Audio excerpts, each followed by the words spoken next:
નમસ્કાર મિત્રો, હું છું નરેશભાઈ આર પગી। આપ જોઈ રહ્યા છો N1 Gujarati news. N1 Gujarati ન્યૂઝમાં આપનું હાર્દિક સ્વાગત કરીએ છીએ। નજર કરીએ આજના સમાચાર ઉપર। ધોળકા તાલુકાના કોટ ગામ ખાતે કોટ આરોગ્ય કેન્દ્ર આગળ પાણી ભરાઈ રહેતા હતા, તેનો નિકાલ કરવામાં આવ્યો। ધોળકા તાલુકાના કોટ ગામ ખાતે પોલીસ પ્રોટેક્શન સાથે કોટ આરોગ્ય કેન્દ્ર આગળ પાણી ભરાઈ રહ્યા હતા, તેનો નિકાલ કરવામાં આવ્યો, જેમાં કેટલાક સ્થાનિક લોકોનો રોષ પણ જોવા મળ્યો હતો।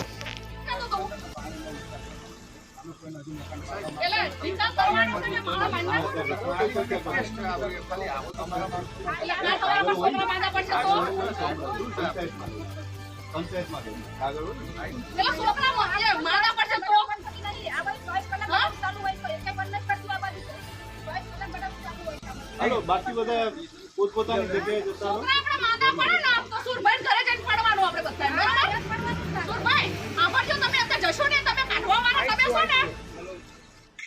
જેમાં કોટ આરોગ્ય કેન્દ્ર તેમજ કોટ દલિતવાસમાં વરસાદી પાણીનો નિકાલ કરવામાં આવ્યો હતો।